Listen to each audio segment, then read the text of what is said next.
ನಮಸ್ತೆ ಸ್ನೇಹಿತರೆ, ಇವತ್ತು ನಾವು ಪ್ರಥಮ BA ಇತಿಹಾಸ, ಭಾರತ ಇತಿಹಾಸ ಮತ್ತು ಸಂಸ್ಕೃತಿಯಲ್ಲಿ ಅಭ್ಯಾಸವನ್ನು ಮುಂದುವರಿಸ್ತಾ ಹೋಗುವ. ಈಗಾಗಲೇ ಮುಖ್ಯವಾದ ಪ್ರಶ್ನೆಗಳ ಬಗ್ಗೆ ನಾನು ನಿಮಗೆ ತಿಳಿಸಿದ್ದೆ. ನಿಮ್ಮ ಪಾಯಿಂಟ್ಸ್ ಬುಕ್ಕಲ್ಲಿ ಪ್ರಶ್ನೆಗಳನ್ನು ಬರ್ಕೊಳ್ಳಿ. ಇವತ್ತು ಭಾರತ ಇತಿಹಾಸ ಪೂರ್ವ ಸಂಸ್ಕೃತಿಯ ಕಾಲ ವಿಂಗಡಣೆಯ ಬಗ್ಗೆ ನಾವು ನೋಡ್ಕೊಳ್ಬೇಕು. ಯಾಕೆ ನೋಡ್ಕೊಳ್ಬೇಕು ಅಂತ ಹೇಳಿದರೆ, ಇಲ್ಲಿಂದ ಪ್ರಶ್ನೆಗಳು ಕೇಳ್ತಾರೆ.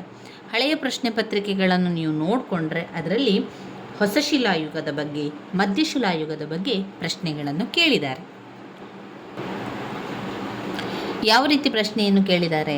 ಕೆಲವೊಂದು ಪ್ರಶ್ನೆ ಪತ್ರಿಕೆಯಲ್ಲಿ ಹೊಸ ಶಿಲಾಯುಗದ ಬಗ್ಗೆ ಬರೆಯಿರಿ ಅಂತ ಕೇಳ್ತಾರೆ, ಅಥವಾ ಹೊಸ ಶಿಲಾಯುಗ ಅಂತ ಕೊಟ್ಟಿರ್ತಾರೆ 5 ಅಂಕಕ್ಕೆ.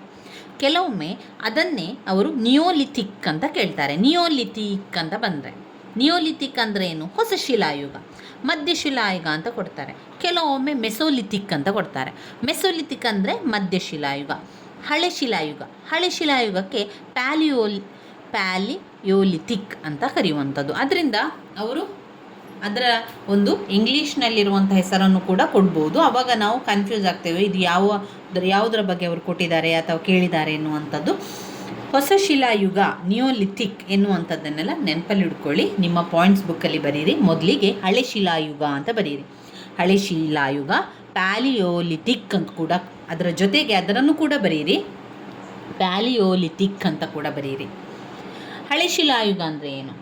ಪ್ರಾರಂಭದಲ್ಲಿ ಈ ಒಂದು ಹಳೆ ಶಿಲಾಯುಗ, ಪ್ಯಾಲಿಯೋಲಿಥಿಕ್ ಕಾಲವನ್ನು ಹಳೆ ಶಿಲಾಯುಗ ಅಂತಲೇ ಕರೆಯುವಂಥದ್ದು. ಈ ಕಾಲವು ಬಹಳ ಹೆಚ್ಚಿನ ಅವಧಿಯನ್ನು ಹೊಂದಿದ್ದು ತುಂಬಾ ಹಿಂದಿನ ಒಂದು ಕಾಲ ಅಂತ ಹೇಳ್ಬೋದು. ಅಂದರೆ ಮಾನವ ಜೀವಿಯ ಪ್ರಾರಂಭವಾದ ದಿನದಿಂದ ಭಾರತದಲ್ಲಿ ಸರಿಸುಮಾರು ಕ್ರಿಸ್ತಪೂರ್ವ 3000 ವರ್ಷಗಳಿಂದ ಹಿಡಿದು ಕ್ರಿಸ್ತಪೂರ್ವ 8000 ವರ್ಷಗಳವರೆಗೂ ಕೂಡ ಮುಂದುವರಿದಿರುವುದು ಕಂಡುಬರುವಂಥದ್ದು. ಪುರಾತನ ಶಾಸ್ತ್ರಜ್ಞರು ಈ ಕಾಲವನ್ನು 3 ವಿಭಾಗಗಳಾಗಿ ವಿಂಗಡಿಸಿದ್ದಾರೆ. ಅದು ಪೂರ್ವಕಾಲ, ಮಧ್ಯಕಾಲ, ಪ್ಯಾಲಿಯೋಲಿಥಿಕ್ ಅಥವಾ ಹಳೆಶಿಲಾಯುಗ ಅಂತ ಹೇಳಿದ್ದಾರೆ. ಮನುಷ್ಯನು ಆಯಾ ಕಾಲದಲ್ಲಿ ಯಾವ ರೀತಿಯ ಆಯುಧಗಳನ್ನು ಉಪಯೋಗಿಸುತ್ತಿದ್ದನೋ ಅದಕ್ಕೆ ತಕ್ಕ ಹಾಗೆ ಈ ಕಾಲವನ್ನು ವಿಂಗಡಿಸಿದ್ದಾರೆ. ನಿಮಗೆ ತುಂಬ ಜನರಿಗೆ ಪ್ರಶ್ನೆ ಇರ್ಬೋದು, ಇವಿಷ್ಟು ಸಾಲುಗಳನ್ನು ಕೊಟ್ಟು ನಾವು 5 ಅಂಕಕ್ಕೆ 1.5 ಪುಟದಷ್ಟು ಹೇಗೆ ಬರೆಯುವಂಥದ್ದು? ಇಲ್ಲಿ ನೀವೇನು ಮಾಡಬೇಕು ಅಂದರೆ, ಪ್ರತಿಯೊಂದು ಸಾಲನ್ನು ಪಾಯಿಂಟ್ಸ್ ಆಗಿ ತಗೊಳ್ಳಿ. ಅದರಲ್ಲಿ ಬರುವಂತಹ ಮುಖ್ಯ ವಿಚಾರಗಳನ್ನು ಪಾಯಿಂಟ್ಸ್ ಆಗಿ ತಗೊಂಡು ನೀವು 1.5 ಪುಟದಷ್ಟು ಕೂಡ ಬರೀಲಿಕ್ಕೆ ಸಾಧ್ಯ ಆಗ್ತದೆ. ಈಗ ಪಾಯಿಂಟ್ಸ್ ಆಗಿ ತಗೊಳ್ಳೋ. ಹಳೆ ಶಿಲಾಯುಗ ಅಂತ ಬಂದಾಗ ಮೊದಲನೇ ಪಾಯಿಂಟಲ್ಲಿ ಹಳೆ ಶಿಲಾಯುಗವನ್ನು ಪ್ಯಾಲಿಯೋಲಿಥಿಕ್ ಎಂದು ಕೂಡ ಕರೆಯುತ್ತಾರೆ.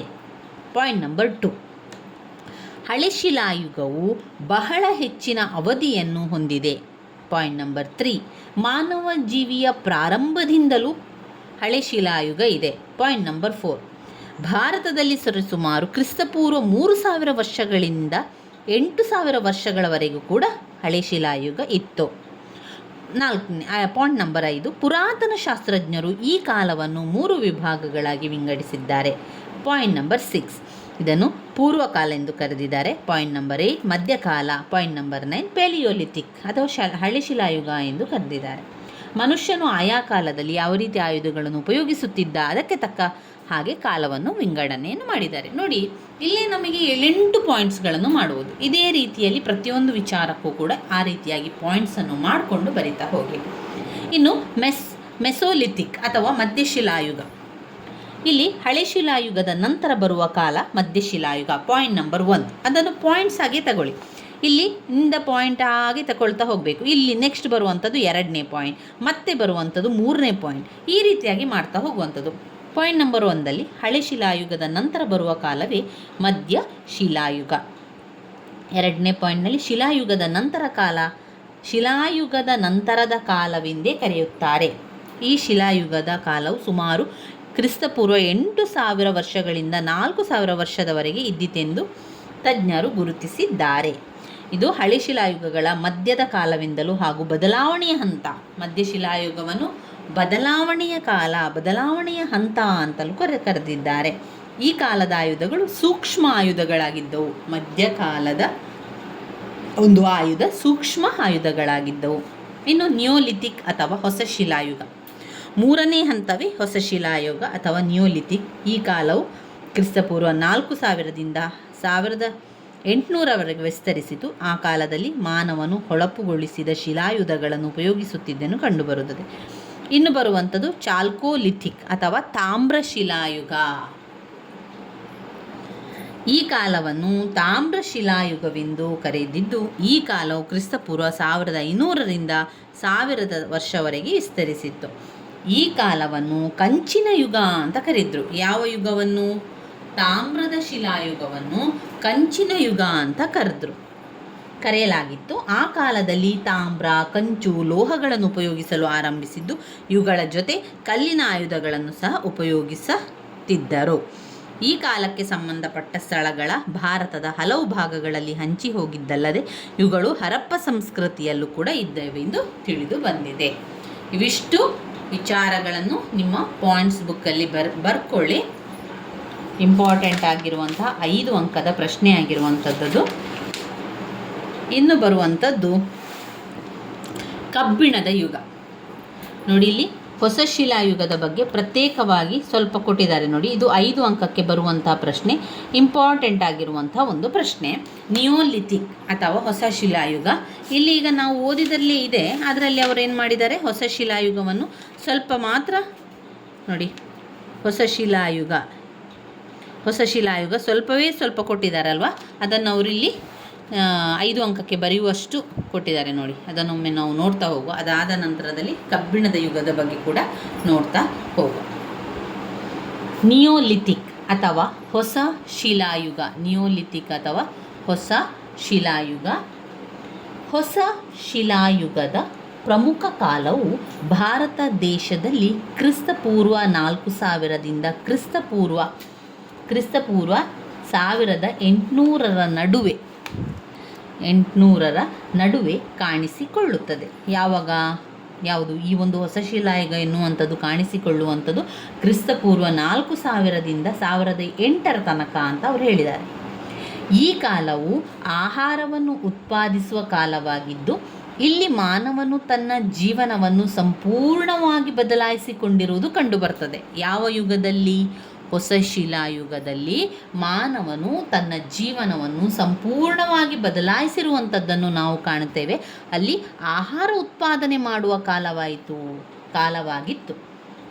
ಹೊಸ ಶಿಲಾಯುಗದ ಜನ ಸಮುದಾಯದ ಸುಳಿವು ಪತ್ತೆಯಾಗಿರುವುದು ದಕ್ಕನ್ ಪ್ರಾಂತ್ಯದಲ್ಲಿ.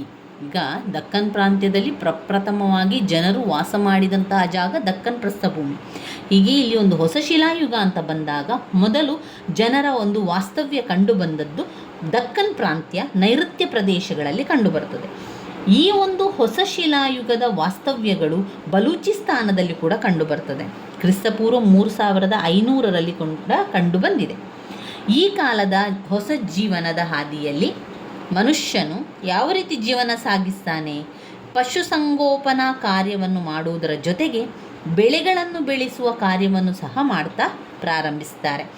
ಈ ಕಾಲದಲ್ಲಿ ಸಾಕಲ್ಪಟ್ಟ ಪ್ರಾಣಿಗಳಂತ ಹೇಳಿದರೆ ನಾಯಿಗಳನ್ನು ಸಾಕ್ತಾಯಿದ್ರು, ಕುರಿಗಳನ್ನು ಸಾಕ್ತಾಯಿದ್ರು, ಆಡುಗಳನ್ನು ಸಾಕ್ತಾಯಿದ್ರು. ಮೊದಲಿಗೆ ಸಾಕಲು ಪ್ರಾರಂಭಿಸಿದರು. ಇನ್ನೂ ಬೆಳೆಗಳನ್ನು ಬೆಳೆಯುವ ಕಾರ್ಯದಲ್ಲಿ ಗೋಧಿಯನ್ನು ಬೆಳೆಸ್ತಾ ಇದ್ರು, ಬಾರ್ಲಿಯನ್ನು ಬೆಳೆಸ್ತಾ ಇದ್ರು. ಪ್ರಪ್ರಥಮ ಬೆಳೆಗಳನ್ನು ಆರಂಭಿಸಿದರು. ಇದರ ಪರಿಣಾಮವಾಗಿ ಮಾನವನು ಕೆಲವಾರು ಆಯ್ದ ಪ್ರದೇಶಗಳಲ್ಲಿ ವಾಸಿಸಲು ತೊಡಗಿದರು. ಇದರಿಂದ ಹಳ್ಳಿಗಳ ನಿರ್ಮಾಣವಾಗಿದ್ದಲ್ಲದೆ ಕೃಷಿ ಸಮುದಾಯಗಳ ವ್ಯವಸ್ಥೆಯಾಗಿರುವುದನ್ನು ಕೂಡ ಕಂಡುಬರ್ತದೆ. ಇವನ ಕಾರ್ಯದಲ್ಲಿ ಅಗತ್ಯವಾದ ಆಯುಧಗಳನ್ನು ಸಹ ಬದಲಾವಣೆಯಾಗಿರುವುದು ಆ ಕಾಲದಲ್ಲಿ ಕಾಣುತ್ತವೆ. ಈ ಎಲ್ಲ ಬದಲಾವಣೆಗಳು ಪ್ರಪ್ರಥಮವಾಗಿ ಭಾರತದ ವಾಯುವ್ಯ ಪ್ರದೇಶಗಳಲ್ಲಿ ಕಂಡುಬಂದುದಲ್ಲದೆ ಹರಪ್ಪ ಸಂಸ್ಕೃತಿಯ ಹುಟ್ಟು ಅಭಿವೃದ್ಧಿಯಲ್ಲಿ ಪರ್ಯವಾಸನೀಯವಾಗಿದೆ. ಇನ್ನೂ ಭಾರತದ ಉಳಿದ ಪ್ರದೇಶಗಳಲ್ಲಿ ಈ ಬದಲಾವಣೆಯ ಅಲೆಯು ಕಡಿಮೆ ಪ್ರಮಾಣದಲ್ಲಿದ್ದು, ಮಧ್ಯಯುಗದಿಂದ ಏನಾಯಿತು? ಹೊಸ ಶಿಲಾಯುಗ ಆಯಿತು. ಹೊಸ ಶಿಲಾಯುಗದವರೆಗೆ ನಂತರದಲ್ಲಿ ತಾಮ್ರದ ಯುಗಕ್ಕೂ ಕೂಡ ನಾಂದಿಯನ್ನಾಡಿರುವುದು ಕಂಡು ಬರುತ್ತದೆ. ಇನ್ನು ನಾವು ನೋಡುವಂಥದ್ದು ಕಬ್ಬಿಣದ ಯುಗ. 5 ಅಂಕಕ್ಕೆ ಪ್ರಶ್ನೆ ಬಂದಿರುವಂತಹ ಪ್ರಶ್ನೆಯಾಗಿದೆ. ಕಬ್ಬಿಣದ ಯುಗ ಹೇಗೆ ಆರಂಭವಾಯಿತು ಎನ್ನುವಂಥದ್ದು. ಇದು ಕ್ರಿಸ್ತಪೂರ್ವ 1000ರಿಂದ ಕ್ರಿಸ್ತಪೂರ್ವ 500ರ ನಡುವೆ ಇದರ ಉಪಯೋಗ ಆಯಿತು. ಭಾರತದಲ್ಲಿ ಕಬ್ಬಿಣದ ಉಪಯೋಗದ ಪ್ರಾರಂಭದ ಇತಿಹಾಸವು ಬೇರೆ ಬೇರೆ ಪ್ರದೇಶಗಳಲ್ಲಿ ಆರಂಭವಾಗಿರುವುದು ಯಾವ ಪ್ರದೇಶಗಳಲ್ಲಿ ಕಬ್ಬಿಣವನ್ನು ಉಪಯೋಗಿಸುತ್ತಿದ್ದರೆಂಬುದರ ಅಧ್ಯಯನವು ನಮಗೆ ಈ ಒಂದು ಕಾಲದ ಬಗ್ಗೆ ಮಾಹಿತಿಯನ್ನು ನೀಡ್ತದೆ. ಕಬ್ಬಿಣದ ಉಪಯೋಗದ ಕಾಲವು ಒಂದು ಪ್ರದೇಶದಿಂದ ಮತ್ತೊಂದು ಪ್ರದೇಶಕ್ಕೆ ಬದಲಾವಣೆಯಾಗಿರುವುದು ಕಂಡುಬರುತ್ತದೆ. ಕ್ರಿಸ್ತಪೂರ್ವ 1500ರಿಂದ ಕ್ರಿಸ್ತಪೂರ್ವ 1500 ನಡುವೆ ಅದರ ಉಪಯೋಗ ಇತ್ತು ಅಂತ ಹೇಳ್ಬೋದು. ಅದು ಎಲ್ಲೆಲ್ಲ ಇತ್ತು? ದೊಡ್ಡ ದೊಡ್ಡ ಪ್ರದೇಶಗಳಲ್ಲಿ ಈ ಒಂದು ಕಬ್ಬಿಣದ ಉಪಯೋಗ ಇತ್ತು. ಎಲ್ಲೆಲ್ಲಿ ಉಪಯೋಗಿಸ್ತಾ ಇದ್ರು? ಒಂದು, ಗಂಗಾ ನದಿ ಕಣಿವೆಯ ಮೇಲ್ಕಂಡೆ ಮತ್ತು ಅದರ ಉಪಭಾಗಗಳಲ್ಲಿ. ಗಂಗಾ ನದಿ ಕಣಿವೆಯ ಮೇಲ್ಕಂಡೆ ಮತ್ತು ಅದರ ಉಪಭಾಗದಲ್ಲಿ. 2, ಮಾಳ್ವ ಪ್ರಸ್ಥಭೂಮಿ ಮತ್ತು ತಪತಿ ಕಣಿವೆಯಲ್ಲಿ. ಮಾಳ್ವ ಪ್ರಸ್ಥಭೂಮಿ ಮತ್ತು ತಪತಿ ಕಣಿವೆಯಲ್ಲಿ. 3, ದಕ್ಷಿಣ ಮತ್ತು ಕೇಂದ್ರ ಭಾರತದ ಹಲವು ಭೂಭಾಗಗಳಲ್ಲಿ. ದಕ್ಷಿಣ ಮತ್ತು ಕೇಂದ್ರ ಭಾರತದ ಹಲವು ಭೂಭಾಗಗಳಲ್ಲಿ. 4, ಬಲೂಚಿಸ್ತಾನದ ಬಯಲಲ್ಲಿ. ಬಲೂಚಿಸ್ತಾನದ ಬಯಲಿನಲ್ಲಿ. 5, ಮಧ್ಯ ಮತ್ತು ಗಂಗಾ ನದಿ ಕಣಿವೆಯ ಕೆಳಭಾಗದಲ್ಲಿ. ಮಧ್ಯ ಮತ್ತು ಗಂಗಾ ನದಿಯ ಕಣಿವೆಯ ಕೆಳಭಾಗದಲ್ಲಿ. 5, ವಾಯುವ್ಯ ಭಾಗ, ಅದರಲ್ಲೂ ಪೆಶವರ್ ಪ್ರಾಂತ್ಯದ ಪ್ರಮುಖ ಭಾಗಗಳಲ್ಲಿ, ವಾಯುವ್ಯ ಭಾಗದಲ್ಲಿ ಕೂಡ ಕಂಡುಬರ್ತದೆ. ಯಾವುದು? ಕಬ್ಬಿಣದ ಒಂದು ಉಪಯೋಗ. ಗಂಗಾ ನದಿ ಕಣಿವೆಯ ಮೇಲ್ಕಂಡೆ ಮತ್ತು ಸಿಂಧೂ ಗಂಗಾ ನದಿ ಕಣಿವೆಯ ಮಧ್ಯಭಾಗದಲ್ಲಿ ಪ್ರಪ್ರಥಮವಾಗಿ ಏನಾಯಿತು? ಕಬ್ಬಿಣದ ಸುಳಿವು ಸಿಗ್ತದೆ. ಗಂಗಾ ನದಿ ಬಯಲು ಪ್ರದೇಶದಲ್ಲಿ ಮತ್ತು ಸಿಂಧೂ ಗಂಗಾ ನದಿಯ ಪ್ರದೇಶದಲ್ಲಿ ಮೊದಲು ಪ್ರಪ್ರಥಮವಾಗಿ ಕಬ್ಬಿಣದ ಒಂದು ಸುಳಿವು ಕಂಡು ಬರ್ತದೆ. ಕ್ರಿಸ್ತಪೂರ್ವ 800ರಲ್ಲಿ ಇಲ್ಲಿಯ ಸಂಸ್ಕೃತಿಯಲ್ಲಿ ಬಣ್ಣವನ್ನು ಹಾಕಿದ ಕಬ್ಬಿಣದ ಒಂದು ಪಾತ್ರೆ ಕಂಡುಬರುವಂಥದ್ದು. ಮೊದಲಿಗೆ ಅವುಗಳ ಉಪಯೋಗ ತುಂಬ ಕಡಿಮೆ ಪ್ರಮಾಣದಲ್ಲಿತ್ತು. ನಂತರದ ದಿನಗಳಲ್ಲಿ ಉಪಯೋಗವನ್ನು ಮಾಡಲಿಕ್ಕೆ ಆರಂಭ ಮಾಡಿದರು. ಆ ಕಾಲದಲ್ಲಿ ಕಪ್ಪು ಬಣ್ಣದ ಮೆರುಗು ನೀಡಿದ ಪಾತ್ರೆಗಳನ್ನು ಕಾಣ್ತೇವೆ. ಆ ಕಾಲದಲ್ಲಿ ಇದರ ಉಪಯೋಗ ತಾಣಗಳು, ಕೇಂದ್ರ ಪ್ರಾಂತ್ಯಗಳು ಗಂಗಾ ನದಿಯ ಕೆಳಭಾಗದಲ್ಲಿ ಸ್ಥಾಪಿತವಾಗಿ ಇಂದಿನ ಸಂಸ್ಕೃತಿಗಿಂತ ವಿಭಿನ್ನವಾದ ಮತ್ತು ಮಹತ್ವಪೂರ್ಣವಾದ ಸಂಸ್ಕೃತಿಯಾಗಿ ರೂಪಿತವಾಯಿತು. ಇನ್ನು ಕ್ರಿಸ್ತ ಪೂರ್ವ 1000ದಲ್ಲಿರುವುದು. ಇವರ ಜೊತೆಗೆ ಉತ್ತರ ಕರ್ನಾಟಕದ ಹಳ್ಳೂರಿನಲ್ಲಿ ಕ್ರಿಸ್ತಪೂರ್ವ 900ರಲ್ಲಿ ಕಬ್ಬಿಣದ ಉಪಯೋಗ ಕಂಡುಬಂದಿದ್ದು ಹೊಸ ಶಿಲಾಯುಗದ ಕಾಲವನ್ನು ಬದಲು ಮಾಡಿರುವುದು ಕಾಣುತ್ತದೆ.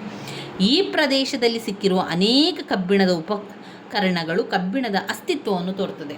ಆ ಸಮಯದಲ್ಲಿ ಸಿಕ್ಕಿರುವಂತಹ ಕಬ್ಬಿಣದ ಯಾವುದೇ ರೀತಿಯ ಸಾಮಗ್ರಿಗಳು ಆವಾಗಿನ ಕಾಲದ ಕಬ್ಬಿಣದ ಉಪಯೋಗದ ಬಗ್ಗೆ ನಮಗೆ ವಿವರಿಸುವಂಥದ್ದು, ಅದರ ಬಗ್ಗೆ ತಿಳಿಸುವಂಥದ್ದು ಆಗಿರ್ತದೆ. ಇನ್ನು ಕಬ್ಬಿಣದ ಯುಗದ ನಂತರ ನಾವು ಓದಬೇಕಾಗಿರುವಂಥದ್ದು ಹರಪ್ಪ ನಾಗರಿಕತೆಯ ಲಕ್ಷಣಗಳು. ಅವರ ಒಂದು ಸಂಪೂರ್ಣ ಜೀವನದ ಬಗ್ಗೆ, ಸಾಮಾಜಿಕ ಜೀವನ, ಆರ್ಥಿಕ ಜೀವನ, ಧಾರ್ಮಿಕ ಜೀವನದ ಬಗ್ಗೆ ತಿಳ್ಕೊಳ್ಬೇಕಾಗಿರುವಂಥದ್ದು ಹರಪ್ಪ ಸಂಸ್ಕೃತಿಯ ಲಕ್ಷಣಗಳು. ಹರಪ್ಪ ಸಂಸ್ಕೃತಿಯ ಲಕ್ಷಣಗಳನ್ನು ಓದ್ಕೊಳ್ಬೇಕು. ಹರಪ್ಪ ಸಂಸ್ಕೃತಿಯ ಪ್ರಮುಖ ಸ್ಥಳಗಳು, ಅದರಲ್ಲಿ ಮೊಹೆಂಜೋದಾರೋದ ಬಗ್ಗೆ 5 ಅಂಕಕ್ಕೆ ಪ್ರಶ್ನೆಗಳನ್ನು ಕೇಳ್ತಾರೆ. ಮೊಹೆಂಜೋದಾರೋ ಇಷ್ಟನ್ನು ನಾವು ಇನ್ನು ತಿಳ್ಕೊಳ್ಬೇಕು. ಮುಂದಿನ ವಿಡಿಯೋದಲ್ಲಿ ನಾವು ಸಂಪೂರ್ಣ ಮೊಹೆಂಜೋದಾರೋದ ಬಗ್ಗೆ, ಹರಪ್ಪ ಸಂಸ್ಕೃತಿಯ ಲಕ್ಷಣಗಳ ಬಗ್ಗೆ ತಿಳಿತಾ ಹೋಗಬೇಕು ಸ್ನೇಹಿತರೆ. ತುಂಬಾ ಮುಖ್ಯವಾಗಿರುವಂಥ ಪ್ರಶ್ನೆಗಳಾಗಿದೆ. ನನ್ನ ವೀಡಿಯೋಸ್ ಎಲ್ಲ ನಿಮಗೆ ಇಷ್ಟ ಆಗ್ತಾ ಇದ್ದರೆ ಲೈಕ್ ಕೊಡಿ, ಶೇರ್ ಮಾಡಿ, ಸಬ್ಸ್ಕ್ರೈಬ್ ಮಾಡಲಿಕ್ಕೆ ಮರಿಬೇಡಿ ಸ್ನೇಹಿತರೆ. ಆದಷ್ಟು ಅಭ್ಯಾಸಗಳನ್ನು ಮುಂದುವರಿಸ್ತಾ ಹೋಗುವ, ಪರೀಕ್ಷೆಗೆ ತಯಾರಿಯನ್ನು ಮಾಡ್ಕೊಳ್ಳಿ, ಪಾಯಿಂಟ್ಸ್ ಬುಕ್ಕನ್ನು ಮಾಡ್ಕೊಳ್ಳಿ. ನಂತರ ಆ ಪಾಯಿಂಟ್ಸನ್ನು ಬಾಯ್ಪಾಠ ಆದರೂ ಮಾಡ್ಕೊಳ್ಳಿ ಅಥವಾ ಅರ್ಥ ಮಾಡ್ಕೊಂಡಾದರೂ ಕಲೀರಿ. ಒಟ್ಟಿನಲ್ಲಿ ಆ ಪಾಯಿಂಟ್ಸನ್ನು ಸರಿಯಾಗಿ ಕಲಿತುಕೊಂಡು ನೀವು ಪರೀಕ್ಷೆಗೆ ಬರೆದಾಗ ಪ್ರತಿಯೊಬ್ಬರೂ ಕೂಡ ಒಳ್ಳೆಯ ಅಂಕಗಳೊಂದಿಗೆ ನೀವು ಪಾಸ್ ಆಗ್ತೀರ. ನನ್ನ ವೀಡಿಯೋಸ್ ಎಲ್ಲ ನಿಮಗೆ ಇಷ್ಟ ಆಗಿದ್ದರೆ ಲೈಕ್ ಕೊಡಿ, ಶೇರ್ ಮಾಡಿ, ಸಬ್ಸ್ಕ್ರೈಬ್ ಮಾಡಲಿಕ್ಕೆ ಮರಿಬೇಡಿ ಸ್ನೇಹಿತರೆ. ಧನ್ಯವಾದಗಳು.